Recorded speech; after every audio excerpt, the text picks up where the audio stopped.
ਸਤਿ ਸ਼੍ਰੀ ਅਕਾਲ ਰਾਮਾ ਜੀ। ਸਤਿ ਸ਼੍ਰੀ ਅਕਾਲ ਸੁਨੀਤਾ ਜੀ। ਹਾਂਜੀ, ਅੱਜ ਅਸੀਂ ਨਿਵੇਸ਼ ਬਾਰੇ ਗੱਲ ਕਰਾਂਗੇ। ਠੀਕ ਹੈ ਜੀ। ਤੁਸੀਂ ਬਹੁਤ ਜਗ੍ਹਾ ਤੇ ਨਿਵੇਸ਼ ਕਰ ਸਕਦੇ ਹੋ, ਪਰ ਮੈਂ ਮਿਊਚੁਅਲ ਫੰਡ 'ਚ ਨਿਵੇਸ਼ ਕਰਨਾ ਪਸੰਦ ਕਰਦੀ ਹਾਂ ਜ਼ਿਆਦਾ। ਠੀਕ ਹੈ ਜੀ। ਜੇ ਅਸੀਂ ਮਿਊਚੁਅਲ ਫੰਡਾਂ ਦੀ ਗੱਲ ਕਰੀਏ ਜੀ। ਤਾਂ ਇਹਨਾਂ ਵਿੱਚ ਫਾਇਦੇ ਵੀ ਨੇ ਤੇ ਨੁਕਸਾਨ ਵੀ ਨੇ। ਹਾਂਜੀ। ਮਿਊਚੁਅਲ ਫੰਡਾਂ ਦੇ ਫਾਇਦਿਆਂ ਵਿੱਚ ਪੈਮਾਨੇ, ਵਿਭਿੰਨਤਾ, ਤਰਲਤਾ ਅਤੇ ਪੇਸ਼ੇਵਰ ਪ੍ਰਬੰਧਨ ਦੀਆਂ ਅਰਥ ਵਿਵਸਥਾਵਾਂ ਸ਼ਾਮਲ ਹਨ। ਹਾਲਾਂਕਿ ਇਹ ਮਿਊਚੁਅਲ ਫੰਡ ਫੀਸਾਂ ਅਤੇ ਖਰਚਿਆਂ ਦੇ ਨਾਲ ਆਉਂਦੇ ਹਨ। ਮਿਊਚੁਅਲ ਫੰਡਾਂ ਦੀਆਂ ਹੋਰ ਕਿਸਮਾਂ ਦੇ ਉਲਟ ਯੂਨਿਟ ਨਿਵੇਸ਼ ਟਰਸਟਾਂ ਕੋਲ ਪੇਸ਼ੇਵਰ ਨਿਵੇਸ਼ਕ ਪ੍ਰਬੰਧਕ ਨਹੀਂ ਹੁੰਦਾ ਹੈ।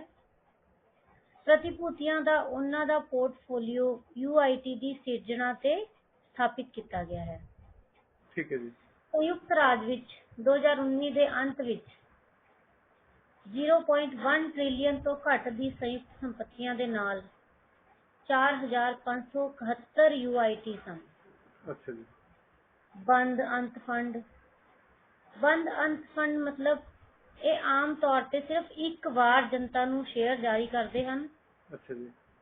ਜਦੋਂ ਉਹ ਸ਼ੁਰੂਆਤੀ ਜਨਤਕ ਪੇਸ਼ਕਸ਼ ਦੁਆਰਾ ਬਣਾਏ ਜਾਂਦੇ ਹਨ ਤੇ ਉਹਨਾਂ ਦੇ ਸ਼ੇਅਰ ਫਿਰ ਸਟਾਕ ਐਕਸਚੇਂਜ ਤੇ ਵਪਾਰ ਲਈ ਸੂਚੀਬੱਧ ਕੀਤੇ ਜਾਂਦੇ ਹਨ। ਠੀਕ ਹੈ ਜੀ। ਜੋ ਨਿਵੇਸ਼ਕ ਆਪਣੇ ਸ਼ੇਅਰ ਵੇਚਣਾ ਚਾਹੁੰਦੇ ਹਨ, ਉਹਨਾਂ ਨੂੰ ਆਪਣੇ ਸ਼ੇਅਰ ਬਾਜ਼ਾਰ ਵਿੱਚ ਕਿਸੇ ਹੋਰ ਨਿਵੇਸ਼ਕ ਨੂੰ ਵੇਚਣੇ ਚਾਹੀਦੇ ਹਨ। ਠੀਕ ਹੈ। ਉਹ ਫੰਡ ਨੂੰ ਆਪਣੇ ਸ਼ੇਅਰ ਵਾਪਿਸ ਨਹੀਂ ਵੇਚ ਸਕਦੇ। ਨਿਵੇਸ਼ਕਾਂ ਨੂੰ ਉਹਨਾਂ ਦੇ ਸ਼ੇਅਰਾਂ ਲਈ ਜੋ ਕੀਮਤ ਮਿਲਦੀ ਹੈ ਉਹ NAV ਤੋਂ ਕਾਫੀ ਵੱਖਰੀ ਹੋ ਸਕਦੀ ਹੈ। ਠੀਕ ਹੈ ਜੀ। ਤੇ ਇਹ NAV ਤੋਂ ਜਾਂ ਆਮ ਤੌਰ ਤੇ NAV ਲਈ ਛੂਟ ਤੋਂ ਹੋ ਸਕਦਾ ਹੈ। ਠੀਕ ਹੈ ਜੀ।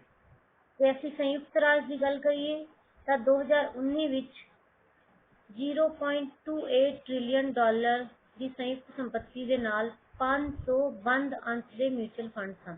ਠੀਕ ਹੈ ਜੀ। ਤੇ ਅੱਗੇ ਅਸੀਂ ਗੱਲ ਕਰਾਂਗੇ ਅੰਡਰਲਾਈੰਗ ਨਿਵੇਸ਼ਾਂ ਦੀਆਂ ਕਿਸਮਾਂ ਬਾਰੇ। ਮਿਊਚੁਅਲ ਫੰਡਾਂ ਨੂੰ ਉਹਨਾਂ ਦੇ ਪ੍ਰਮੁੱਖ ਨਿਵੇਸ਼ਾਂ ਦੁਆਰਾ ਸ਼੍ਰੇਣੀਬੱਧ ਕੀਤਾ ਜਾ ਸਕਦਾ ਹੈ। ਠੀਕ ਹੈ ਜੀ। ਜਿਵੇਂ ਕਿ ਪ੍ਰੋਸਪੈਕਟ ਅਤੇ ਨਿਵੇਸ਼ ਉਦੇਸ਼ ਵਿੱਚ ਦੱਸਿਆ ਗਿਆ ਹੈ।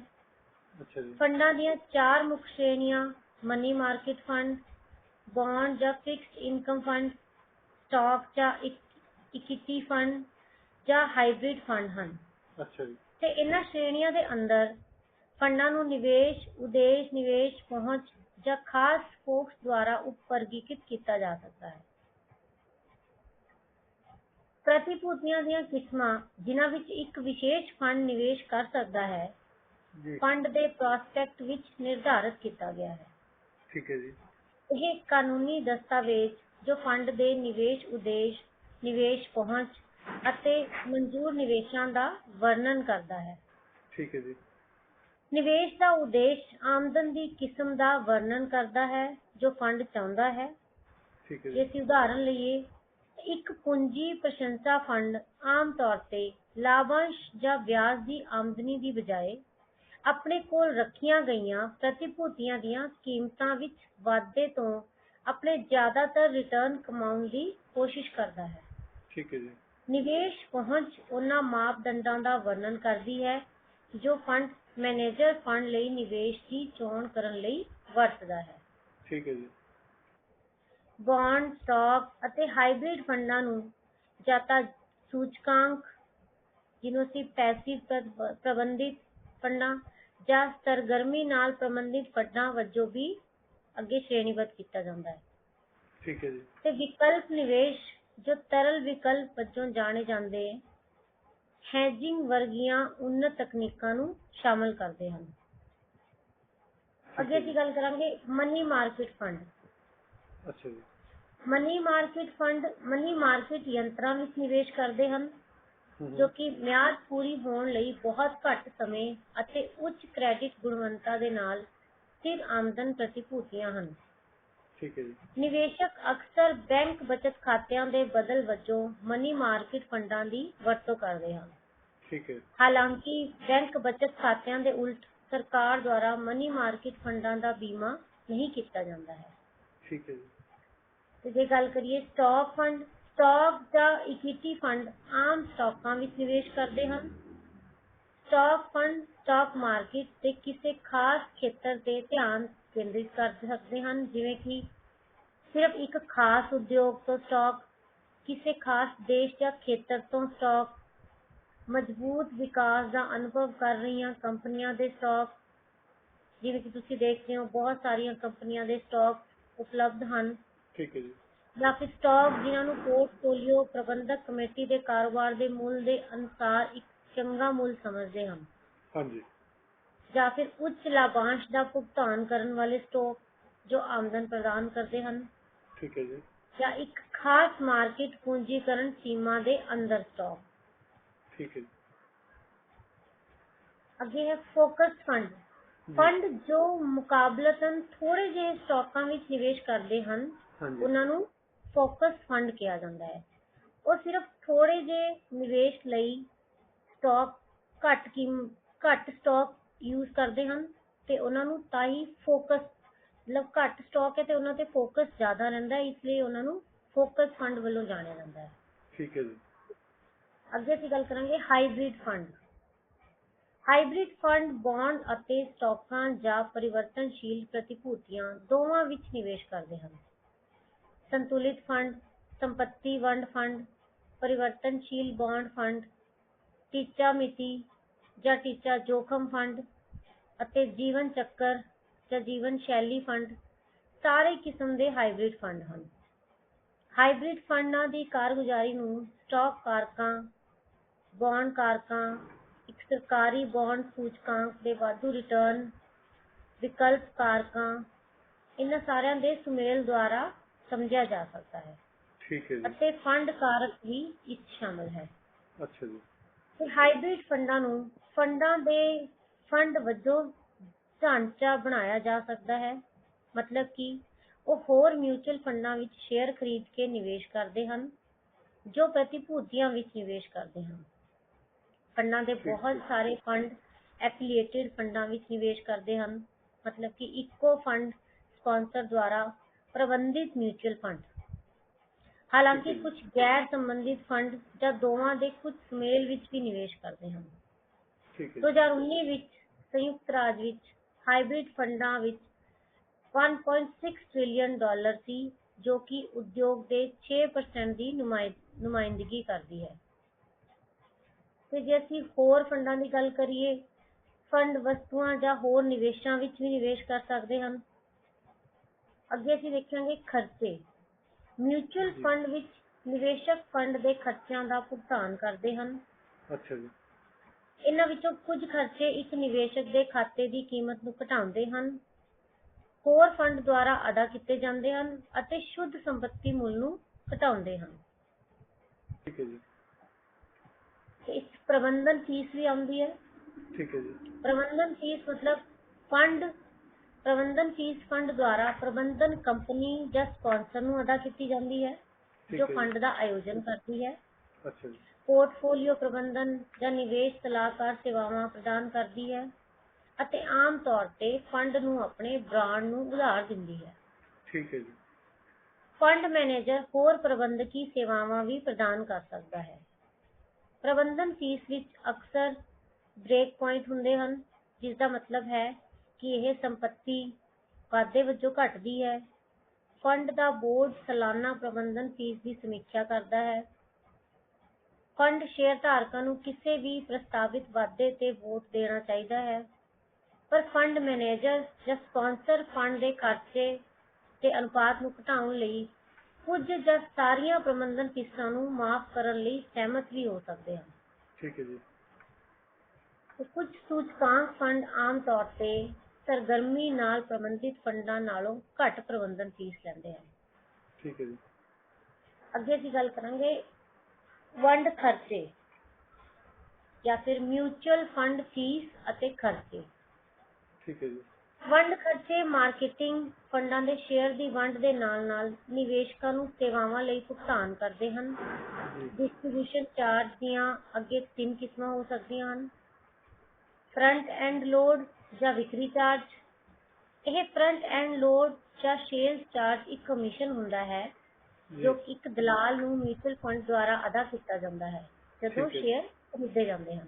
ਠੀਕ ਹੈ ਜੀ। ਇਸ ਨੂੰ ਨਿਵੇਸ਼ ਕੀਤੀ ਗਈ ਕੁੱਲ ਰਕਮ ਜਾਂ ਜਨਤਕ ਪੇਸ਼ਕਸ਼ ਕੀਮਤ ਦੇ ਪ੍ਰਤੀਸ਼ਤ ਵਜੋਂ ਦਰਸਾਇਆ ਗਿਆ ਹੈ, ਜੋ ਠੀਕ ਹੈ ਕਿ ਜੀ। ਸ਼ੁੱਧ ਸੰਪत्ति ਮੁੱਲ ਅਤੇ ਪ੍ਰਤੀ ਸ਼ੇਅਰ ਫਰੰਟ ਐਂਡ ਲੋਡ ਦੇ ਬਰਾਬਰ ਹੈ। ਠੀਕ ਹੈ ਜੀ। ਫਰੰਟ ਐਂਡ ਲੋਡ ਅਕਸਰ ਘਟਦਾ ਹੈ ਕਿਉਂਕਿ ਨਿਵੇਸ਼ ਕੀਤੀ ਰਕਮ ਵੱਧਦੀ ਹੈ। ਠੀਕ ਹੈ ਜੀ। ਬ੍ਰੇਕ ਪੁਆਇੰਟ ਰਾਹੀਂ ਫਰੰਟ ਐਂਡ ਲੋਡ ਨਿਵੇਸ਼ਕ ਦੁਆਰਾ ਅਦਾ ਕੀਤਾ ਜਾਂਦਾ ਹੈ ਜੀ। ਤੇ ਇਹ ਨਿਵੇਸ਼ ਕੀਤੀ ਰਕਮ ਤੋਂ ਕੱਟਿਆ ਜਾਂਦਾ ਹੈ। ਠੀਕ ਹੈ ਜੀ। ਅੱਗੇ ਆਉਂਦਾ ਬੈਕ ਐਂਡ ਲੋਡ। ਪਹਿਲਾਂ ਅਸੀਂ ਗੱਲ ਕੀਤੀ ਫਰੰਟ ਐਂਡ ਲੋਡ ਦੀ, ਹੁਣ ਅਸੀਂ ਗੱਲ ਕਰਾਂਗੇ ਬੈਕ ਐਂਡ ਲੋਡ। ਕੁਝ ਫੰਡਾਂ ਦਾ ਬੈਕ ਐਂਡ ਲੋਡ ਵੀ ਹੁੰਦਾ ਹੈ। ਠੀਕ ਹੈ ਇਸ ਜੀ। ਦਾ ਭੁਗਤਾਨ ਨਿਵੇਸ਼ਕ ਦੁਆਰਾ ਕੀਤਾ ਜਾਂਦਾ ਹੈ ਜਦੋਂ ਸ਼ੇਅਰਾਂ ਨੂੰ ਰਿਡੀਮ ਕੀਤਾ ਜਾਂਦਾ ਹੈ। ਠੀਕ ਹੈ। ਜੇਕਰ ਬੈਕ ਐਂਡ ਲੋਡ ਘਟ ਜਾਂਦਾ ਹੈ ਤਾਂ ਨਿਵੇਸ਼ਕ ਦੇ ਸ਼ੇਅਰਾਂ ਨੂੰ ਜ਼ਿਆਦਾ ਦੇਰ ਤੱਕ ਰੱਖਿਆ ਜਾ ਸਕਦਾ ਹੈ। ਠੀਕ ਹੈ ਜੀ। ਇਸ ਨੂੰ contingent deferred sales charge CDSC contingent deferred sale charge ਕਿਹਾ ਜਾਂਦਾ ਹੈ। ਜੀ। ਫਰੰਟ ਐਂਡ ਲੋਡ ਵਾਂਗ ਬੈਕ ਐਂਡ ਲੋਡ ਨਿਵੇਸ਼ਕ ਦੁਆਰਾ ਅਦਾ ਕੀਤਾ ਜਾਂਦਾ ਹੈ ਤੇ ਇਹ ਰਿਡੈਂਪਸ਼ਨ ਦੀ ਕਮਾਈ ਵਿੱਚੋਂ ਕੱਟਿਆ ਜਾਂਦਾ ਹੈ। ਠੀਕ ਹੈ ਜੀ। ਅੱਗੇ ਹਨ ਵੰਡ ਤੇ ਸੇਵਾਵਾਂ ਦੀ ਫੀਸ। ਕੁਝ ਫੰਡ ਸ਼ੇਅਰ ਧਾਰਕਾਂ ਨੂੰ ਜਾਰੀ ਸੇਵਾਵਾਂ ਪ੍ਰਦਾਨ ਕਰਨ ਲਈ ਫੰਡ ਸ਼ੇਅਰਾਂ ਦੇ ਵਿਤਰਕ ਨੂੰ ਮੁਆਵਜ਼ਾ ਦੇਣ ਲਈ ਸਾਲਾਨਾ ਫੀਸ ਲੈਂਦੇ ਹਨ। ਹਾਂਜੀ। ਸੰਯੁਕਤ ਰਾਜ ਵਿੱਚ ਇਸ ਫੀਸ ਨੂੰ SEC ਨਿਯਮ ਦੁਆਰਾ ਅਧਿਕਾਰਿਤ ਕਰਨ ਤੋਂ ਬਾਅਦ ਕਈ ਵਾਰ ਇਸ ਨੂੰ 12B1 ਫੀਸ ਵੀ ਕਿਹਾ ਜਾਂਦਾ ਹੈ। ਠੀਕ ਹੈ ਜੀ।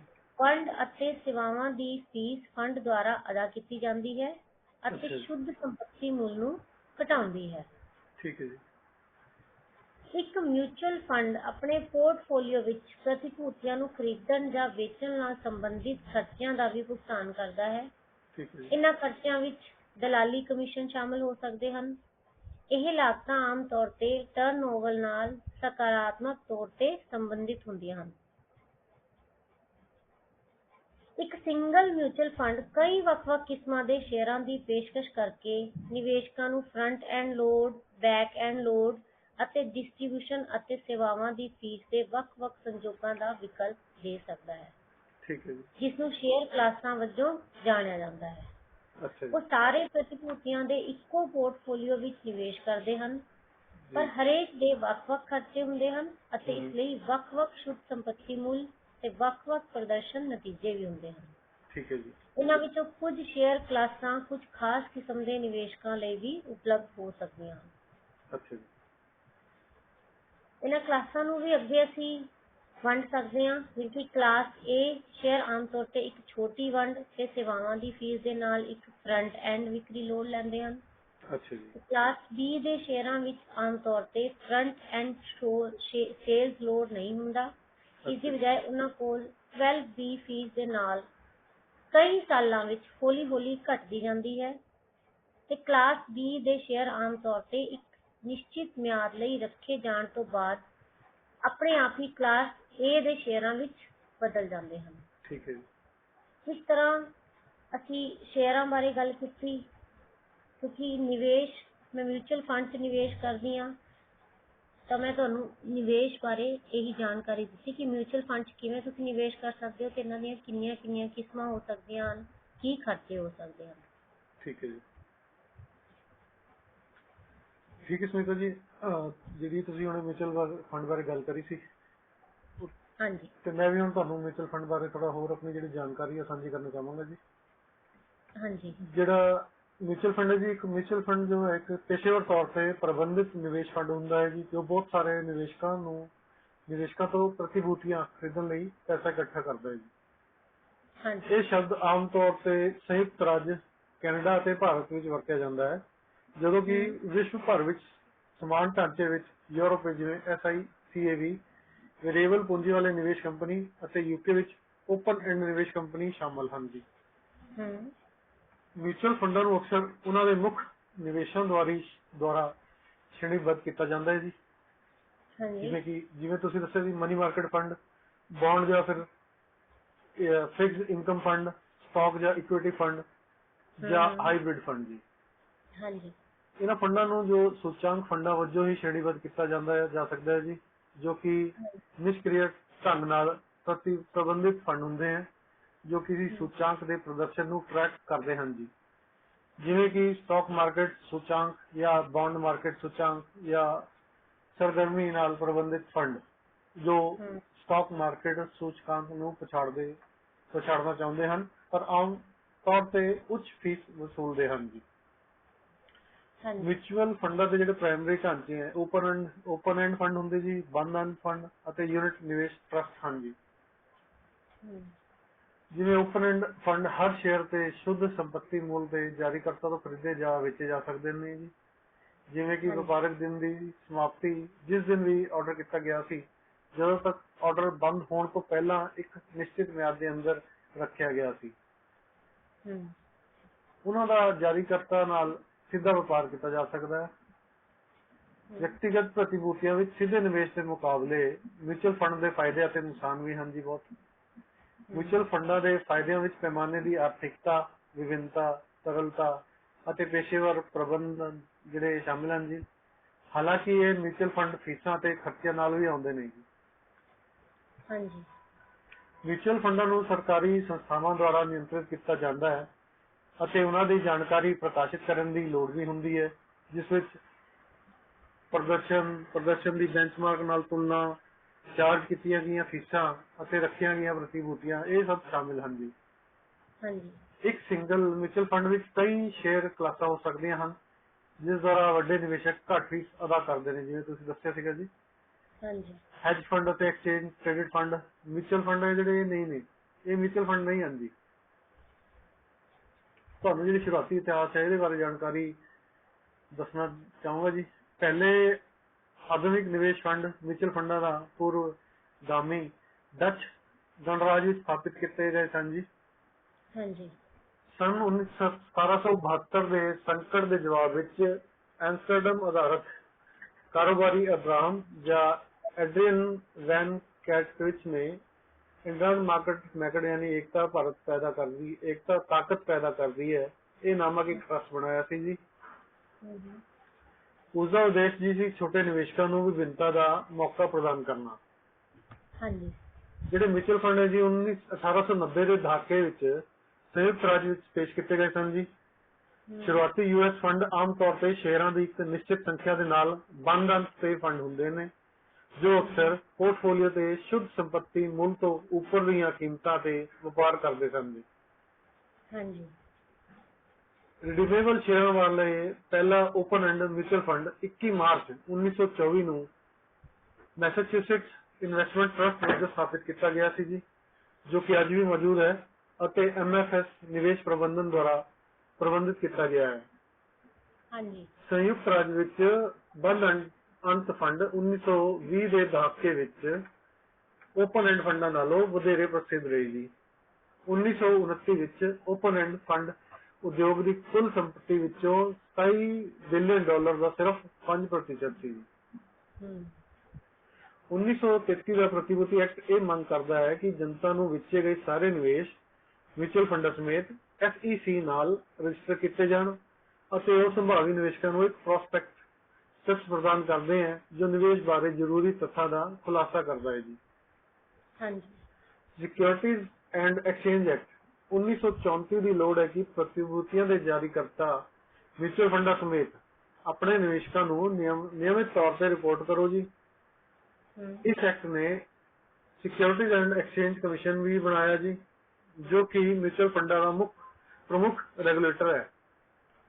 1936 ਦੇ ਰੈਵਨਿਊ ਐਕਟ ਨੇ ਮਿਊਚੁਅਲ ਫੰਡਾਂ ਦਾ ਟੈਕਸ ਲਈ ਦਿਸ਼ਾ ਨਿਰਦੇਸ਼ ਸਥਾਪਿਤ ਕੀਤੇ। ਇਸ ਨੇ ਮਿਊਚੁਅਲ ਫੰਡਾਂ ਨੂੰ ਇੱਕ ਵੱਲੋਂ ਥਰੂ ਜਾਂ ਪਾਸ ਥਰੂ ਇਕਾਈ ਦੇ ਰੂਪ ਵਿੱਚ ਮੰਨਣ ਦੀ ਇਜਾਜ਼ਤ ਦਿੱਤੀ ਜੀ, ਜਿੱਥੇ ਕਿ ਆਮਦਨ ਨਿਵੇਸ਼ਕਾਂ ਨੂੰ ਦਿੱਤੀ ਜਾਂਦੀ ਹੈ ਜੋ ਉਸ ਆਮਦਨ ਦੇ ਟੈਕਸ ਲਈ ਜ਼ਿੰਮੇਵਾਰ ਹਨ। 1940 ਦੇ ਨਿਵੇਸ਼ ਕੰਪਨੀ ਐਕਟ ਦੇ ਖਾਸ ਤੌਰ ਤੇ ਮਿਊਚੁਅਲ ਫੰਡਾਂ ਨੂੰ ਨਿਯੰਤਰਿਤ ਕਰਨ ਵਾਲੇ ਨਿਯਮ ਸਥਾਪਿਤ ਕੀਤੇ। ਇਹਨਾਂ ਨਵੇਂ ਨਿਯਮਾਂ ਦੇ ਓਪਨ ਐਂਡ ਮਿਊਚੁਅਲ ਫੰਡਾਂ ਦੇ ਵਿਕਾਸ ਨੂੰ ਉਤਸ਼ਾਹਿਤ ਕੀਤਾ, ਬੰਦ ਅੰਤ ਫੰਡਾਂ ਦੇ ਜੋ ਕਿ ਉਲਟ ਸੀ। US ਮਿਊਚੁਅਲ ਫੰਡ ਉਦਯੋਗ ਵਿੱਚ ਵਾਧਾ 1950 ਦੇ ਦਹਾਕੇ ਤੱਕ ਸੀਮਿਤ ਰਿਹਾ, ਜਦੋਂ ਸਟਾਕ ਮਾਰਕੀਟ ਵਿੱਚ ਭਰੋਸਾ ਵਾਪਸ ਆਇਆ। 1960 ਦੇ ਦਹਾਕੇ ਵਿੱਚ ਫਿਡੈਲਿਟੀ ਇਨਵੈਸਟਮੈਂਟ ਦੇ ਸਿਰਫ ਅਮੀਰ ਵਿਅਕਤੀਆਂ ਜਾਂ ਵਿੱਤ ਉਦਯੋਗ ਵਿੱਚ ਕੰਮ ਕਰਨ ਵਾਲੇ ਲੋਕਾਂ ਦੀ ਬਜਾਏ ਲੋਕਾਂ ਵਿੱਚ ਮਿਊਚੁਅਲ ਫੰਡ ਦੀ ਮਾਰਕੀਟਿੰਗ ਸ਼ੁਰੂ ਕੀਤੀ ਜੀ। ਹਾਂਜੀ 1970 ਦੇ ਦਹਾਕੇ ਦੇ ਅਖੀਰ ਵਿੱਚ ਉੱਚ ਵਿਆਜ ਦਰ ਵਾਲੇ ਮਾਹੌਲ ਵਿੱਚ ਮਨੀ ਮਾਰਕੀਟ ਫੰਡਾਂ ਦੀ ਸ਼ੁਰੂਆਤ ਨੇ ਉਦਯੋਗਿਕ ਵਿਕਾਸ ਨੂੰ ਨਾਟਕੀ ਢੰਗ ਨਾਲ ਹੁਲਾਰਾ ਦਿੱਤਾ।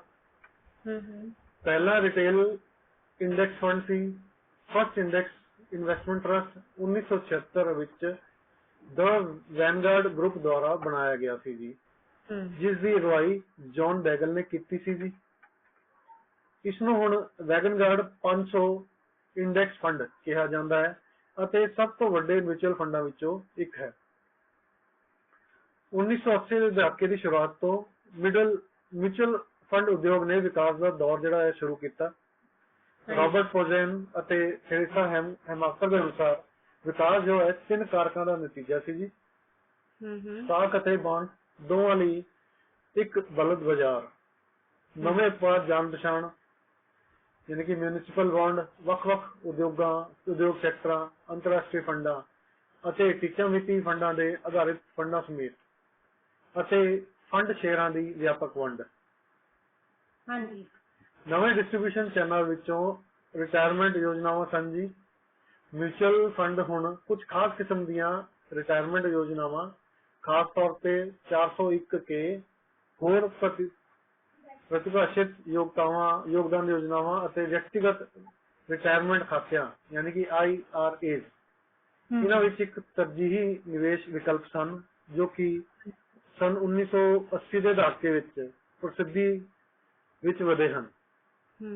203 ਦੇ ਮਿਊਚੁਅਲ ਫੰਡ ਸਕੈਂਡਲ ਵਿੱਚ ਫੰਡ ਸ਼ੇਅਰ ਧਾਰਕਾਂ ਨਾਲ ਅਸਮਾਨ ਵਿਵਹਾਰ ਸ਼ਾਮਿਲ ਸੀ, ਜਿਸ ਵਿੱਚ ਕੁਝ ਫੰਡ ਪ੍ਰਬੰਧਨ ਕੰਪਨੀਆਂ ਨੇ ਪਸੰਦੀਦਾ ਨਿਵੇਸ਼ਕਾਂ ਨੂੰ ਮਨਾਹੀ ਦੇਰ ਨਾਲ ਵਾਪਸ ਉਧਾਰ ਜਾਂ ਮਾਰਕੀਟ ਟਾਈਮਿੰਗ ਵਿੱਚ ਸ਼ਾਮਿਲ ਹੋਣ ਦੀ ਇਜਾਜ਼ਤ ਦਿੱਤੀ ਸੀ।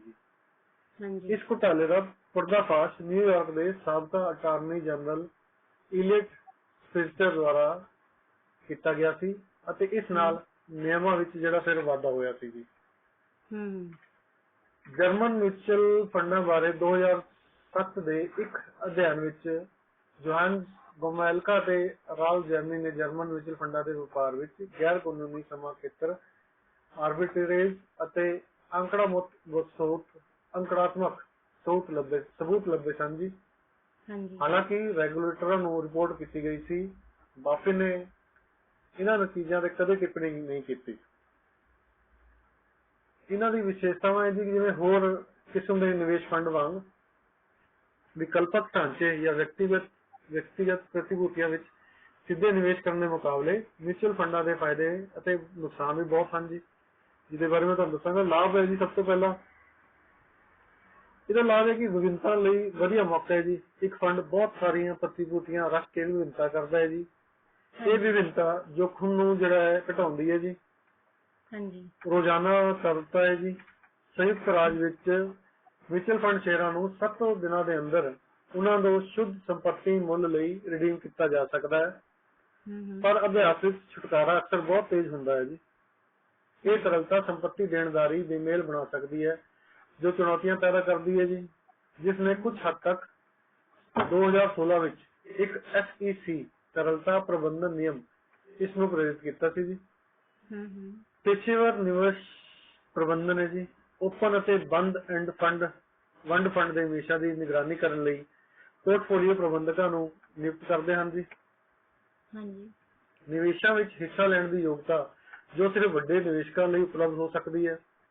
ਉਦਾਹਰਨ ਲਈ ਵਿਅਕਤੀਗਤ ਨਿਵੇਸ਼ਕਾਂ ਨੂੰ ਅਕਸਰ ਵਿਦੇਸ਼ੀ ਬਾਜ਼ਾਰਾਂ ਵਿੱਚ ਸਿੱਧਾ ਨਿਵੇਸ਼ ਕਰਨਾ ਮੁਸ਼ਕਿਲ ਲੱਗਦਾ ਹੈ।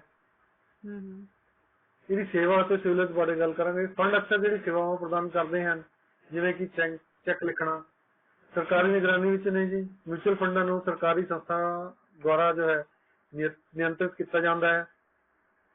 ਇਹਨਾਂ ਦੀ ਜਿਹੜੀ ਪਾਰਦਰਸ਼ਤਾ ਤੇ ਤੁਲਨਾ ਵਿੱਚ ਹੈ ਆਸਾਨੀ ਹੈ, ਉਹਦੇ ਬਾਰੇ ਦੱਸਾਂਗਾ ਕਿ ਸਾਰੇ ਮਿਊਚੁਅਲ ਫੰਡਾਂ ਨੂੰ ਨਿਵੇਸ਼ਕਾਂ ਨੂੰ ਉਹੀ ਜਾਣਕਾਰੀ ਦੇਣ ਦੀ ਲੋੜ ਹੁੰਦੀ ਹੈ, ਜਿਸ ਨਾਲ ਉਹਨਾਂ ਦੀ ਇੱਕ ਦੂਜੇ ਨਾਲ ਤੁਲਨਾ ਕਰਨੀ ਆਸਾਨ ਹੋ ਜਾਂਦੀ ਹੈ।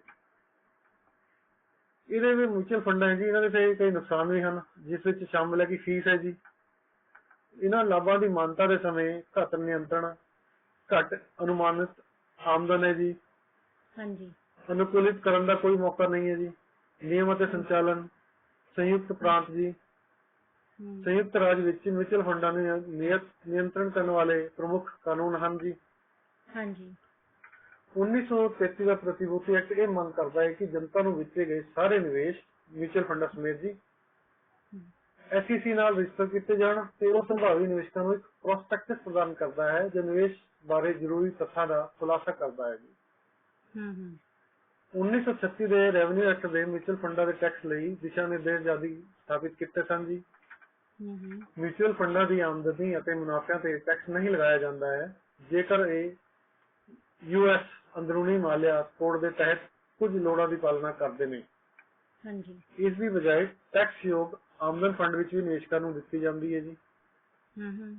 ਫੰਡਾਂ ਨੂੰ ਆਪਣੇ ਨਿਵੇਸ਼ਾਂ ਵਿੱਚ ਵਿਭਿੰਨਤਾ ਲਿਆਉਣਾ ਵੋਟਿੰਗ ਪ੍ਰਤੀਭੂਤੀਆਂ ਦੀ ਮਲਕੀਅਤ ਨੂੰ ਸੀਮਤ ਕਰਨ ਨਾਲ ਸਾਲਾਨਾ ਆਪਣੇ ਨਿਵੇਸ਼ਕਾਂ ਨੂੰ ਆਮਦਨੀ ਆਮਦਨ ਲਾਭਾਂਸ਼ ਵਿਆਜ ਅਤੇ ਪੂੰਜੀਗਤ ਲਾਭਾਂ ਦਾ ਸ਼ੁੱਧ ਹਿੱਸਾ ਵੰਡਣਾ ਅਤੇ ਪ੍ਰਤੀਭੂਤੀਆਂ ਵਿੱਚ ਨਿਵੇਸ਼ ਕਰਕੇ ਜ਼ਿਆਦਾਤਰ ਆਮਦਨ ਕਮਾਉਣ ਲਈ ਫੰਡਾਂ ਦੀ ਲੋੜ ਹੁੰਦੀ ਹੈ ਜੀ।